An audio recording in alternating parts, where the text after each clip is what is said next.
I never saw it coming. I thought our life together was perfect, solid, unbreakable. Caleb and I, we were everything to each other. Or so I thought. Our love story was the kind of thing people envied. We'd met in college, grown together, laughed together, and built a future. He was my best friend, my partner in everything. When I first noticed the signs, I didn't want to believe them. It wasn't a grand betrayal at first. No screaming matches, no yelling, just a small thing. A little moment that didn't mean anything. At least, that's what I told myself. I wasn't looking for anything. I wasn't snooping. I wasn't trying to find out anything. But it happened anyway. Caleb had come home late, as he often did these days, his usual excuse being work's been crazy. I was sitting in the living room, half watching TV, half waiting for him to walk through the door. He was tired, his movements slow, almost distracted. I didn't think much of it. We all have those days. It had been a long day for both of us, but there was something different. I couldn't explain it, but I felt it. When he walked in, he didn't even greet me right away. He dropped his bag, unbuttoned his coat, and rubbed his eyes like he was carrying the weight of the world on his shoulders. I didn't say anything at first. He was clearly exhausted, and I knew better than to ask what was wrong. It had been a pattern for a while. But then, just as I was about to ask him if he was okay, I heard it. He was muttering something under his breath. I thought he was talking to himself, maybe complaining about his day. But then I heard a name. Alice. Alice wants me to stay. I don't know. I can't keep doing this, but I need to. I froze. It was like the world stopped for a second. My heart pounded so loud I couldn't hear anything else. Who the hell was Alice? And why did it feel like I wasn't supposed to hear that? I didn't want to believe it. I didn't want to ask him. But I had to. I had to know. I tried to act like I didn't hear it. I kept my face neutral, but inside I was dying. And the worst part? He didn't even notice. He didn't even flinch. He just kept talking to himself like he wasn't standing in the same room as me. That name, Alice. It echoed in my head all night. I couldn't sleep. I couldn't think. I just kept replaying that moment over and over, the way he said it. It was nothing, like it was so casual, but my heart couldn't let go of it. Alice. The next few days were like trying to breathe underwater. The air felt thick, and every second was harder than the last. Caleb was here, but not really. His presence, once comforting, now felt distant, like he was standing just out of reach, and no matter how hard I tried to pull him back, he was slipping further away. I told myself I was being paranoid, that maybe I'd misunderstood, that I was reading too much into it. People said that sometimes, how the mind can make you see things that aren't there, make you hear things you wish you hadn't. But something inside me knew that what I heard wasn't an accident. It wasn't a slip of the tongue. Every time Caleb left his phone out, I'd glance at it. I told myself I wouldn't, that I didn't need to know. But the urge was overwhelming. I couldn't help it. I was drowning in the unknown. It was one of those quiet, ordinary mornings. Caleb was in the kitchen making coffee, humming softly to himself. His phone was lying face up on the coffee table. I stood there for a second, torn between the need to know and the fear of what I might find. But the curiosity gnawed at me until I couldn't resist. I walked over. My hands felt numb as I picked it up. And there it was, Alice. A name, a message. Alice wasn't a work colleague or a casual friend. No, she was too familiar. I miss you. We need to find a way to make this work. I can't wait for this weekend. I stared at the screen.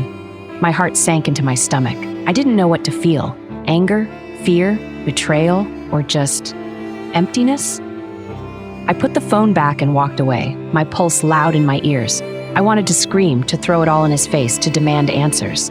But instead, I stayed quiet, sitting on the couch as if I hadn't just uncovered the worst part of my life. Caleb didn't notice. Not when I glared at the wall, my hands shaking in my lap. Not when I stared at him, unable to speak. It felt like the world was shifting, tilting in a way I couldn't stop.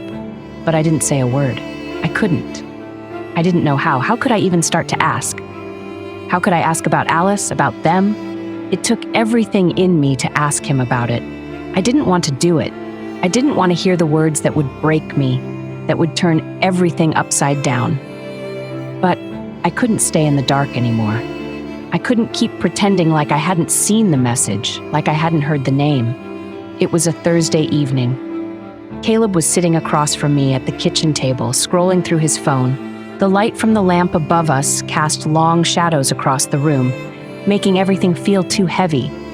The silence between us felt like a weight, suffocating and thick. I tried to swallow the lump in my throat, but it felt like it was going to choke me.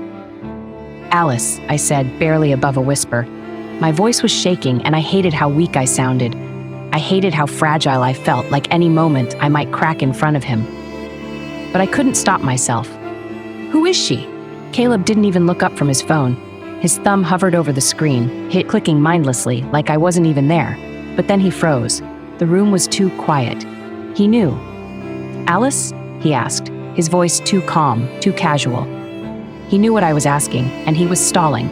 But I couldn't stop myself now. "Yeah," I pressed, trying to keep my voice steady, trying to make it sound like I wasn't falling apart. "Who is Alice, Caleb?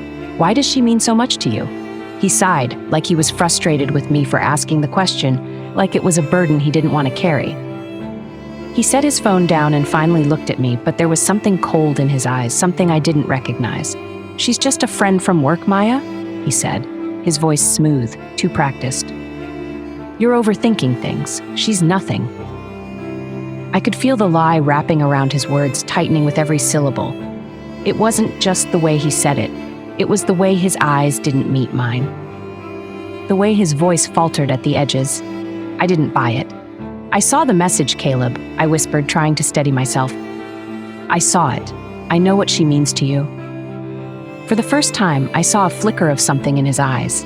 It wasn't guilt. It wasn't regret. It was fear. Fear that I might see through him, see what he'd been hiding all this time. He laughed, a dry, hollow sound that didn't reach his eyes. "Maya, you're making a big deal out of nothing. It's just a message. You're overreacting. You always overreact." His words hit me like a punch to the stomach. He wasn't apologizing. He wasn't confessing. He was gaslighting me. And I hated it. I hated how he made it feel like I was the one losing my mind, like I was the one who couldn't handle the truth. But I wasn't crazy. I knew what I saw. I knew what I heard. And in that moment, I realized something. Caleb wasn't just hiding a secret. He was protecting it. He was protecting her. And it crushed me. "I'm not overreacting," I said, my voice shaking with the weight of it all. "You're lying to me. You've been lying to me. And I don't know why." Caleb didn't respond. He just stared at me, his face unreadable. The room was suffocating. I wanted to scream, to throw everything I had at him. But I couldn't. I was too broken to do anything but sit there and wait for the truth that was never going to come. I didn't sleep that night. Not a wink. Every time I closed my eyes, the image of Caleb's face flashed in my mind. His cold, unfeeling eyes, the way he denied everything, the way he made me feel like I was the one who was broken. I couldn't stop thinking about Alice, about how much she meant to him, about the way he lied so easily, like it was nothing. The silence between us stretched out for days. Caleb was still here, physically, but emotionally he was a million miles away. Every conversation we had felt like a chore. Every word we exchanged was like a cut deeper into my chest. But I couldn't just ignore it. I couldn't pretend I didn't know. I needed answers. It was that Saturday morning when it all came crashing down. Caleb had left early, as he always did on weekends.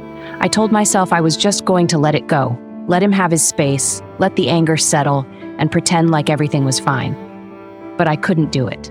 I couldn't pretend. I grabbed his jacket from the closet, the one he'd carelessly thrown aside when he got home late the night before. I wasn't looking for anything. I didn't want to go looking through his things. But when I pulled the jacket out, a small piece of paper fell from one of the pockets. It was a receipt for a hotel. And not just any hotel, a place I knew well, one Caleb and I had stayed at on our anniversary. The date on the receipt? It was from just last week. The same week he had acted like nothing was wrong. The same week he told me I was overreacting. My hands shook as I read the details on the paper. The receipt was for a weekend stay, a room for 2 people. I didn't have to ask who it was for. I knew. I could feel the blood draining from my face, my head spinning as everything I had been trying to deny came flooding back. I didn't have to ask him. I didn't have to confront him again. The evidence was right there in my hands. The truth had already been written. The weight of it hit me like a ton of bricks. It wasn't just the affair, it wasn't just Alice. It was the fact that Caleb had planned it. Every lie, every secret was part of a plan. He'd been hiding it from me, from the start. And worse, he didn't care. I sat down on the couch, staring at the receipt like it was some foreign object. My heart was in my throat. I didn't want to cry, but I couldn't stop it. I had trusted him. I had given him everything, and he had thrown it all away. I didn't know how long I sat there. Time felt like it stopped. But I knew deep down that the person I thought I knew, the person I thought I loved, was never really there at all. When Caleb came home later that day, I was sitting in the living room, still holding the receipt. He looked at me like nothing had changed, like we were still fine. But I wasn't fine. And I never would be again. When Caleb walked through the door that evening, I didn't say a word. I couldn't. What could I say? The silence between us was thick with everything that had happened. My heart was still racing, my hands still trembling from the receipt I was holding. But I stayed still. Didn't move an inch. He walked in like everything was normal. He didn't notice the receipt on the table at first, didn't see the way I was staring at it, barely able to breathe. He just took off his coat, set down his bag, and made himself a drink. "Hey," he said casually, his back turned to me. "How was your day?" I wanted to scream. I wanted to shout at him. How could he act like nothing was wrong? How could he be so cold? But I couldn't bring myself to do it. Instead, I stood up, slowly, my whole body shaking as I held out the receipt. "Caleb," I said, my voice barely above a whisper. "What is this?" He froze. For a second, there was nothing, not a sound, not a movement, just silence. And then he turned around. His face went pale, his eyes widened like a deer caught in headlights. But he didn't say anything at first. He just stared at the receipt like it was the last thing he ever wanted to see. "Where did you find that?" he asked, his voice cracking. There was no apology in it, no regret, just panic. I didn't need him to answer, I already knew. "Alice," I said, my voice shaking with the weight of it all. "You and Alice, you planned this. You've been planning it." He opened his mouth to say something, probably to lie again, to make up another excuse. But I couldn't listen to him. I couldn't hear the lies anymore. "I'm not stupid, Caleb," I said, cutting him off. "I saw the messages. I found the hotel receipt. I know what you've been doing. I know everything." His face changed. It wasn't guilt. It wasn't sorrow. It was anger. His jaw clenched and his eyes narrowed like he was preparing to fight, to argue. But there was no arguing with the truth, and there was no way to take it back. "You're blowing this out of proportion," he spat. "It's not what you think. It's just..." "Just what, Caleb?" I interrupted. "What was it then? A mistake? A one-time thing? Because if it was, why were you planning another trip? Why are you so cold to me, like you can't even look at me anymore?" His silence was all the answer I needed. "You don't care," I whispered, the words coming out broken, like I was speaking to myself. "You don't care about me. You never did." He opened his mouth again like he was going to say something, but I didn't want to hear it. I didn't want his lies. I didn't want his excuses. "I'm done, Caleb," I said, finally finding my voice. "I'm done." The words hit him like a slap. For a moment, he just stood there staring at me. But then he did something that I wasn't prepared for. Something I'll never forget. He laughed. It wasn't a real laugh. It wasn't a joke. It was bitter, cruel. It was like he was laughing at me. Like he was laughing at the idea that I thought he would ever care enough to fight for this. "I never wanted this," he said, his voice cold, almost bored. "I didn't want to hurt you, Maya, but you're suffocating me. Always demanding things, always needing me to be something I'm not." I couldn't breathe. The weight of his words crashed over me like a wave, pushing me down, making it hard to stay afloat. "So this was my fault?" I asked, my voice trembling. "You cheated on me, you lied to me, and it's my fault?" Caleb didn't respond. He didn't have to. The truth was already there, in the silence between us. I couldn't even look at him anymore. I couldn't stand to be in the same room with him. I turned away, my heart breaking with every breath. And just like that, the person I thought I knew, the person I thought I loved, was gone. He had never been the person I thought he was. He was someone else, someone I didn't even recognize. I walked away from him. Slowly, because I couldn't run. But with every step I knew, nothing would ever be the same again. After Caleb left, I was left alone, completely alone. I spent days in a haze, numb to everything around me. The house, once a place of comfort and warmth, now felt like a prison. Every corner of it reminded me of the lies, the promises he'd broken, the trust he'd shattered. It was like I couldn't breathe in there anymore. I couldn't escape the suffocating feeling that he had taken everything good with him. But the worst part? It wasn't even his absence. It was the way he acted, as if nothing had changed for him. Like I was just some passing thing in his life that no longer mattered. I would have rather he had screamed, had fought for us. At least that would have shown that I meant something. Instead, he just left. He made his choice. And Alice, she was now his new everything. The messages, the hotel room, they weren't just mistakes. They were his new beginning. I tried to pick up the pieces of my life, but every time I started to rebuild, the weight of the truth dragged me back down. I couldn't focus at work. My performance crumbled as my thoughts consumed me. I would go to meetings, try to talk, but all I could hear in my head was Alice's name. Caleb's voice, so distant, so empty. One day, I got a call. It was from my boss. "Maya, we need to talk about your performance. We've been noticing a pattern lately, and it's not looking good." My heart sank. This was it. I could already feel the words coming. "We're going to have to let you go," my boss said flatly, as if it was just business. "We've been patient, but we can't keep you on like this." It felt like the ground had been ripped out from under me. I had been trying, I had been pushing myself to hold it together, but I couldn't. The weight of Caleb's betrayal, of losing everything I thought I had, was too much. Now I was losing my job too. Everything was slipping away, piece by piece. I hung up the phone and sat there, completely still. What was left? What was the point? Caleb had moved on. He had his new life with Alice. They were already planning their future together. Meanwhile, I was left with nothing but the remnants of a broken heart, a shattered career, and the ghost of a love I'd never truly known. And then to make it even worse, Caleb did something I wasn't prepared for. He and Alice made their relationship public. One evening, out of nowhere, Caleb posted a picture of them together, smiling, holding hands. They were happy. They were everything I wasn't. I saw it online, and I froze. The image of them, so carefree, so in love, while I was here, broken and alone. But it wasn't just the post that shattered me. It was the caption, "Starting a new chapter with the person who makes me feel alive." I stared at the words, feeling like my heart had stopped. I wasn't just the one who was left behind. Caleb was rubbing it in my face. He was showing the world that he'd replaced me, that I was nothing to him now. That was the final blow. A few weeks later, I found out Caleb had gotten engaged to Alice.